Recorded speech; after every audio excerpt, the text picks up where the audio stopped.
Bismillahirrahmanirrahim. Assalamualaikum warahmatullahi wabarakatuh. Alhamdulillahilladzi nahmaduhu wa nasta'inuhu wa nastaghfiruh wa na'udzu billahi min syururi anfusina wa min sayyiati a'malina may yahdihillahu fala mudhillalah wa may yudlilhu fala hadiyalah.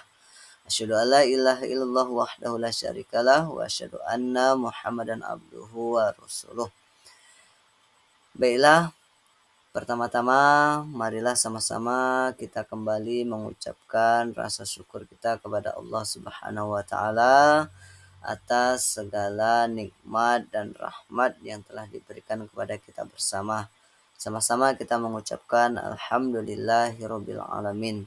Selanjutnya salawat dan salam sama-sama kita berdoa mohon kepada Allah Subhanahu wa taala agar tetap tercurahkan kepada nabi kita yaitunya Nabi Muhammad sallallahu alaihi wasallam. Baiklah, sebelum kita mulai di pertemuan yang ketiga ini, alangkah lebih bagusnya lagi kita buka dengan mengucapkan basmalah. Bismillahirrahmanirrahim. Mudah-mudahan pertemuan yang ketiga ini membawa manfaat bagi kita bersama. Amin ya robbal alamin. Sebelum kita memasuki materi, kita review sebentar ke belakang. Di pertemuan yang pertama ada membahas persoalan larangan pergaulan bebas, khususnya yaitu membahas Quran surat Al-Isra, surat yang ke-7 ayat yang ke-32. Selanjutnya di pertemuan yang kedua ada membahas persoalan menghindari perilaku zina atau perbuatan zina di dalam Quran surah An-Nur dan surah An-Nur surat yang ke-24 ayat yang kedua. Di dalam materi yang pertama dan yang kedua dibahas tentang persoalan bacaan, yaitunya hukum tajwid. Ada di sana persoalan asbabun nuzul, ada di sana persoalan yaitu isi kandungan. Di pertemuan yang ketiga ini kita akan fokus kepada yaitunya persoalan larangan pergaulan bebas itu. Tujuan daripada pembelajaran kita pada di pertemuan yang ketiga ini, peserta didik diharapkan dapat menjelaskan pengertian pergaulan bebas. Yang kedua, peserta didik mampu memahami bentuk-bentuk, sebab-sebab daripada pergaulan bebas itu serta cara mengatasinya. Yang ketiga, tujuan pembelajarannya peserta didik dapat menjelaskan dampak dari pergaulan bebas itu. Yang keempat, peserta didik mampu menjelaskan hikmah dan manfaat mempelajari pergaulan bebas. Yang kelima, yang terakhir, peserta didik mampu membiasakan sikap menjauhi pergaulan bebas yang merupakan larangan agama dan senantiasa untuk selalu berhati-hati dalam menjaga kehormatan diri ataupun pergaulan di kehidupan sehari-hari. Kita langsung masuk kepada pengertian pergaulan bebas. Diambil dari kata pergaulan dan bebas. Pergaulan adalah proses interaksi antara satu individu dengan individu yang lain. Sedangkan bebas adalah terlepas dari kewajiban, terlepas dari aturan, terlepas dari norma. Sedangkan pergaulan bebas menurut istilah yaitu adalah bentuk perilaku menyimpang yang melewati batas norma dan kewajiban. Selanjutnya, ciri-ciri pergaulan bebas. Ini ada 4. Yang pertama, ciri-cirinya adalah perbuatan yang menghambur-hamburkan uang. Yang kedua, perbuatan yang dilakukan tanpa mempedulikan benar atau salah menurut agama.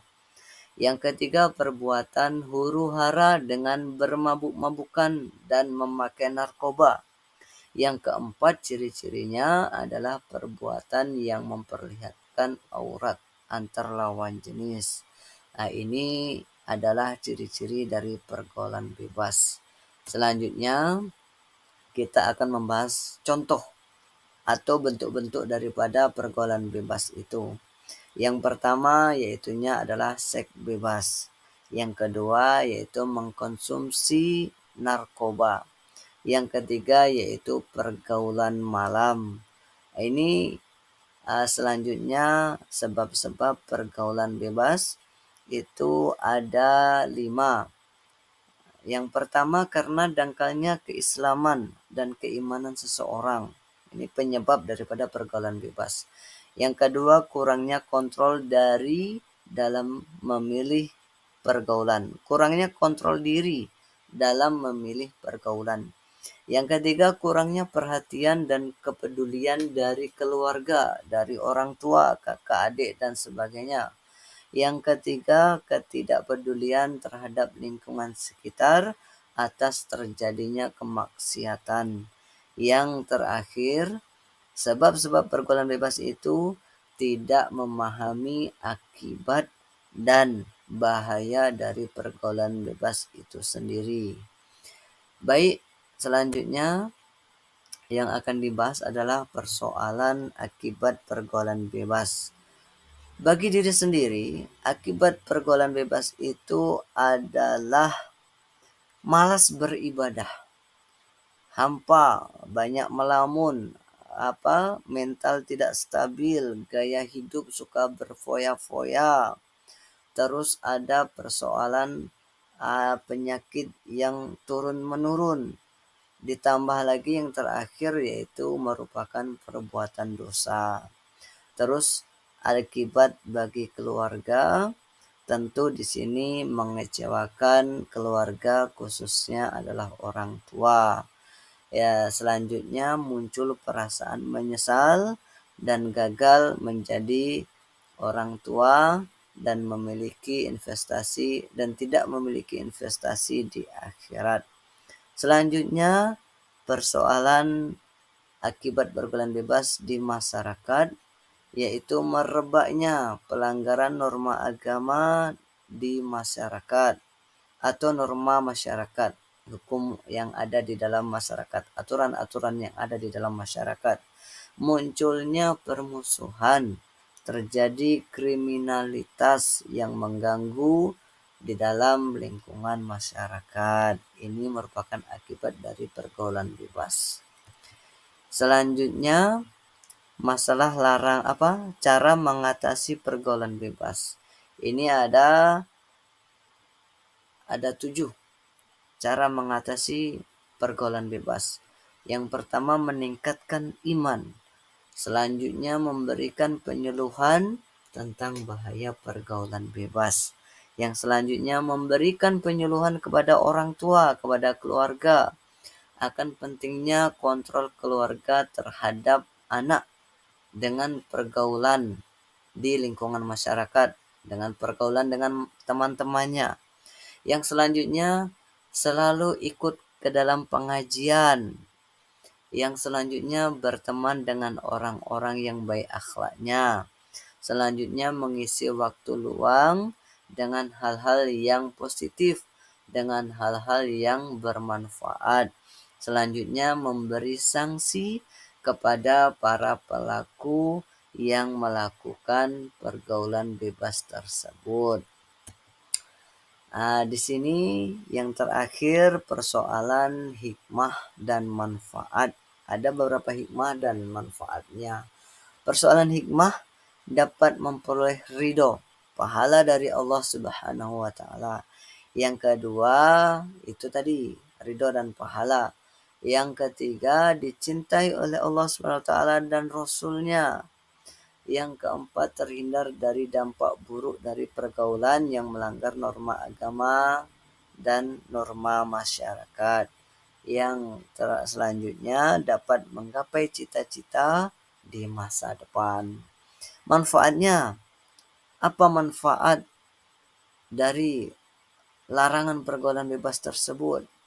Yang pertama, memahami risiko dan konsekuensi dari perilaku pergaulan bebas tersebut. Yang kedua, dapat mengembangkan keterampilan sosial yang lebih baik lagi. Yang ketiga, menumbuhkan kesadaran diri.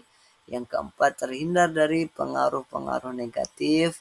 Yang terakhir, mendorong remaja untuk selalu berpikir kritis. Terus sebagai penutup, di sini ada kesimpulannya. Marilah sama-sama bahwasanya perbuatan pergaulan bebas itu telah diharamkan oleh Allah Subhanahu wa taala. Kita umat Islam sangat tidak disayang oleh Allah Subhanahu wa taala apabila kita melakukan pergaulan bebas tersebut. Untuk itu, marilah sama-sama kita menghindarinya karena di sana banyak sekali kerugian dan tidak ada manfaatnya bagi kita. Untuk itu wajiblah hukumnya bagi kita menjauhi perbuatan tersebut dengan meningkatkan keimanan kita dan ketakwaan kita kepada Allah Subhanahu wa taala, terus memilih pergaulan dan lingkungan yang baik dan menjadi orang yang bermanfaat di lingkungan masyarakat sekitar kita. Barangkali itulah presentasi pertemuan yang ketiga ini, persoalan-persoalan yang berkaitan dengan larangan pergaulan bebas.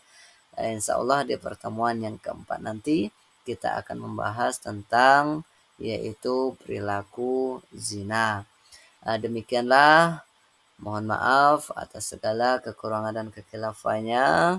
Sama-sama kita ucapkan hamdalah, alhamdulillahirabbil alamin.